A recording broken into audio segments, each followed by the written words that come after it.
Is the AI bubble about to burst? Alright, let's follow the money. Sam Altman just did something rare in Silicon Valley. He answered questions, and he basically admitted parts of AI are bubbly. Not all of it, but some. Here's the tension. AI has driven roughly 80% of US stock market gains this year.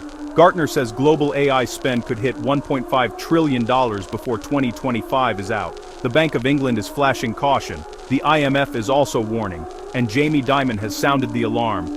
So what's actually happening? Look at the deals. OpenAI sits at the center. Last month, a $100 billion arrangement with Nvidia. Nvidia is the most valuable public company right now. Days later, OpenAI says it'll buy billions in gear from AMD, potentially becoming a major shareholder. Microsoft's heavily in. Oracle reportedly has a $300 billion deal tied to OpenAI's compute push. There's Stargate in Abilene, Texas, 10 gigawatts.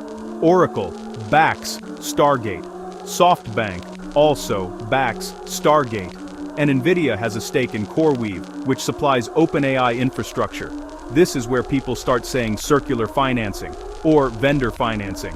Translation: investors funding their own customers so those customers can buy more from them. Altman's take: the loans are unprecedented because the growth is unprecedented, but OpenAI still hasn't turned a profit. If you've heard of Nortel, your spidey sense might be tingling.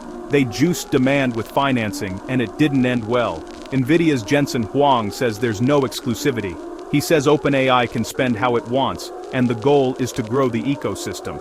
Early AI entrepreneur Jerry Kaplan says he's lived through 4 bubbles. His red flags: big announcements without the capital secured, a rush of retail investors trying to grab a piece, peep AMD's recent surge, and real-world build-outs racing ahead, massive data centers in remote places that might outlast the hype and the companies that built them.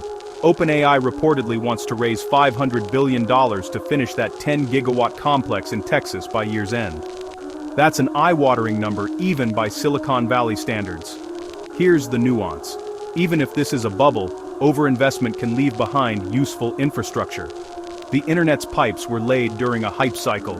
If AI compute gets overbuilt, we might still get new products and experiences we can't predict yet.